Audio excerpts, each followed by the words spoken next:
If you need unlimited domination, clutch time, or anything else grinded, make sure you hit up Rose NBA on Twitter for quick, safe, and reliable grinding services. Yo, what is good, YouTube, and welcome back to another JC2K video. In today's video, I'm going to be ranking the top 10 best centers in NBA 2K23 MyTEAM. Before we hop into the video, if you haven't already, make sure you hit that subscribe button. Help me push towards the 8,000 subscriber mark on the channel. I upload every single day, and I would really appreciate your support if you haven't already, if you do subscribe. Without further ado, let's hop right into it and start off with the number 10 spot, which is where I'm putting Moses Malone. This Diamond Moses is a very, very solid center option. Honestly, I do think he's probably better at power forward, and he may have deserved a spot at the top 10 power forward list, to be completely honest. But he's got half bully, half masher, half anchor, half post lockdown, 85 speed and excel, only a 67 shot three. We'll get to that in a second. But 90 standing, 85 driving dunk, 91 interior, 89 block, a solid perimeter defender as well. He's versatile. He's kind of AD light is what I'd say in a lot of ways. He's got great speed, really solid all around defender, and can shoot wide open. But he is a much better shooter than people realize. 67 shot three, I understand. You get a shoe on him that's a 75, a 71 though. You get a coach and a floor general boost. You're looking at a high 70s three ball. Then you got catch and shoot on him already. He can get claymore, he can get guard up, he can get slippery off ball if you want to add those types of badges to him. And then he's also got an easy to green release. Like, his release is honestly quite easy at green, very consistently with this card when I use him online. Does not move well, but I can live without that. He is a very, very solid card at the center or the power forward position. Wherever you want to run him, shoots better than people realize as well. At number 9, we got Arvydas Sabonis. Sabonis has a couple flaws, but he does do a couple things really, really well, and that is what makes him so valuable. 7'3" with a 7'6" wingspan. Size obviously is super valuable, but additionally he's got solid all-around Hall of Fame badges like drop stepper, rise up, catch and shoot, claymore, dimer, break starter, brick wall. A solid defender as well. But he is obviously incredibly slow, which is very, very annoying. And his release is not that great either. Despite being a trophy case player, being able to get any badges added that you would like, the fact that his release, in all honesty, in my opinion, is not very good, kind of limits him a little bit, to be completely honest, because I don't feel like I green, well, at least when I've used the card, I don't green consistently with him. If you can green more consistently than I can, he's probably going to be a better option for you, but I still don't think he's that elite at this point in the game. He's still a pretty good card, but not quite good enough to be any higher than number 9 on this list for me personally. At number 8, we got Chris Bosh, who was, I mean, the best big man in the game when he came out, I thought, or at least right up there at the top with a couple of the trophy case players. But Chris Bosh, elite card, 6'11" with 7'3" wingspan. At least he used to be elite. But unfortunately, 72 speed and excel is not exceptional. He's not a great perimeter defender, and his badges are a little bit limited. Only silver anchor, can't get that upgraded. No clamps, no glove, which is okay because he is a center. But quick first step, you can add. No limitless range. But he is an elite shooter with an amazing release. That's what he does have going for him at a very high level. Only 6'11", which isn't incredible size, but it's not bad. Amazing release though, does not move particularly well, and he is pretty slow though, and he's just not insane at this point in the year. Not an elite interior defender to the level that you would like to see out of a guy who's 6'11". And I mean, he shoots the ball at a super high level, but there's a couple things that just aren't quite good enough on him to put him higher than number 8 for me personally. At number 7, we got Kevin McHale, another really, really good trophy case center. McHale has been one of the top centers for a while, and I still think he's really good. 6'10" with a 6'11" wingspan. I'm sorry, 7'11" wingspan. He is a little shorter than most of the centers, but his wingspan is incredible. Half drop stepper, post spin, dream shake, post playmaker, and then elite defensive badges like anchor, challenger, interceptor, menace, post lockdown, and workhorse. Especially that half anchor is super nice. His interior defensive stats are really good. Perimeter isn't horrible either. He's a little faster than a guy like Bosh, and his length is so nice. In addition, shoots the ball well with a good release, easy to green, can get any badge as a trophy case card, which is also super nice. And I like his release a lot. Doesn't move well, but I think he plays lanes and he plays interior defense much better than you would think because of his wingspan. And I think he's a very versatile, really good card in my team. At number 6, we got Jarrett Allen, who I know is only an amethyst, and people are going to go, what the heck? Why is Jarrett Allen this high on this list? We got an amethyst card at number 6 on the center list, and that's because he's the best amethyst in the game. 6'10" with a 7'5" wingspan. Not only does he have a good wingspan though, 6'10", he looks about 7 foot with his afro. Plays much better than 6'10". 4 out of 5 3-point hotspots, half corner specialist, a ton of good gold shooting badges, even silver and limitless range. He's got the key interior finishing badges and defensive badges as well, which is super nice, and can get quick first step, can get bailout, can shoot the 3 at a super high level as a glitch guard. He's got really good speed for a center, a great dunker, both standing and driving, and an elite defender. He doesn't do anything badly on the card. I know his 25 pass accuracy is annoying, and it makes him throw passes a little bit slower, but like, that's the worst flaw on the card, is the low pass accuracy. Like, he is an incredible card, even has a really good release as well. While he doesn't move well, that doesn't really matter for a center. He does everything else at such a high level, and is such a good card. I like this Jarrett Allen card a ton. I think he does deserve a top 6 spot despite being only an amethyst.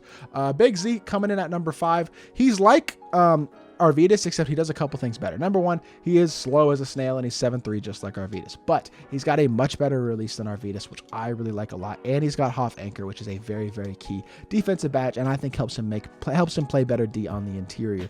As a trophy case card, you can add any badge, but he is an elite pick and pop guy, an elite rebounder, an elite masher, and an elite interior defender. And because of his release being that much better than a guy like Arvidas, and because I think he's a better interior defender than Arvidas, that makes him significantly better than Arvidas to me. So that's why he's a top 5 guy, and Arvidas is only down at number 9. At number 4, we got Kevin Garnett. KG, I mean, he's been one of the better bigs in the game for over a month now. This KG came out a decent bit ago at this point, to be completely honest. Came out, October 7th, so actually about almost exactly a month. But 84 speed and excel, a 73 shot 3, 90 driving dunk, 95 interior, 85 lateral, 84 steal, 92 block, Hoff Anchor, Hoff Interceptor, Hoff Post Lockdown, Hoff Rebound Chaser, every single defensive badge on some tier, most of them on gold or Hoff, gold quick first step. His bailout can be upgraded, his break starter can be upgraded, has gold catch and shoot, Claymore, silver Deadeye, can get slippery off ball. Very good interior player. He's like that perfect tweener. I think he's better at power forward, and I think he's one of the best power forwards in the game, but I really do think he's one of the best centers in the game as well, especially with the super high interior, the high block, and the Hoff Anchor, helping make up just a little bit for the fact that he is only 6'11", which I guess is a little bit short. Doesn't move well, but he's got a pretty good release as well, and he's got great athleticism for a center. Really good card. Comes in at number 4. At number 3, I'm going with Hakeem Olajuwon. I'm going to go Hakeem at number 3, and some people are going to be like, what? Hakeem is number 1, and I think for some people, Hakeem might be number 1, but this top 3, I'm going to say this, is interchangeable in my opinion. I literally think you can put them in any order, but 7 foot with a 7'3" wingspan, 85 speed and excel, 90 shot 3, 85 standing, 80 driving dunk, 92 strength, 94 interior, 85 lateral, 80 steal, 92 block, decent pass accuracy, Hoff Anchor, a bunch of good gold defensive badges, can get quick first step, already has bailout, can get break starter, even has bronze limitless, being a glitched shooting Hakeem, which is super nice. Hoff catch, Hoff corner, Hoff masher, Hoff post spin, Hoff dream shake.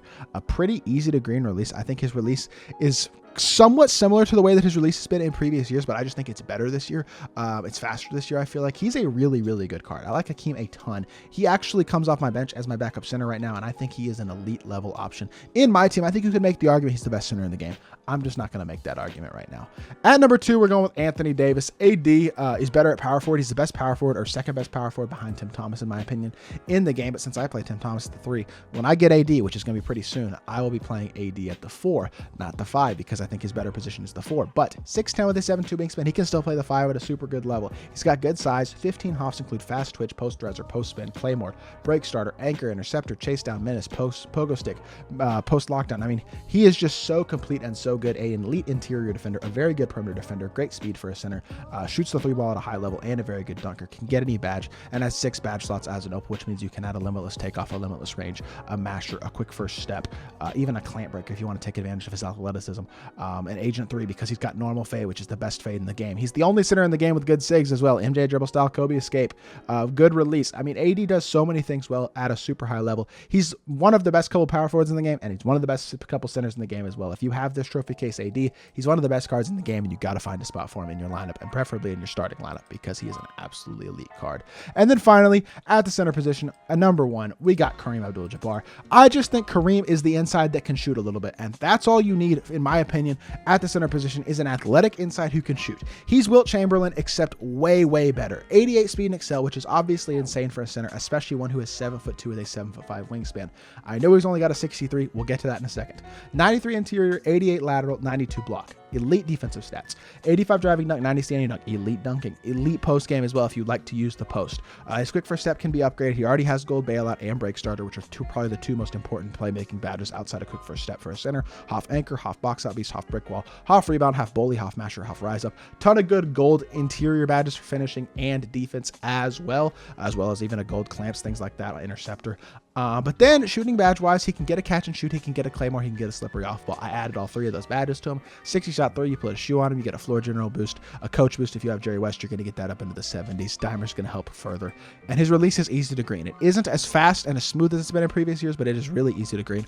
I green wide open with Kareem basically 9 times out of 10, 10 times out of 10. He is easy to green with. I almost never miss with the card wide open, and that's all he has to do in terms of shooting the ball is be a threat because of his ridiculous athleticism, his size, his speed, speed, his ability to dunk, his ability to play in the post on both ends, amazing versatile defender. He is so good, and I do think he is the best center in the game because he does so many things well, and he can knock down the wide open three, which is so crucial for a guy like Kareem. So best center in the game, Ramos comes in at number 1, and this is my list of the top 10 centers in NBA 2K23 MyTEAM right now. Let me know what you think of the list down in the comment section down below, who I maybe ranked too high, too low, or left off the list entirely that you think deserves a spot higher up on the list. But that's going to do it for the video, and if you did enjoy, make sure you hit that like button and subscribe. I'll be back with more 2K content very, very soon, and I appreciate y'all. Peace.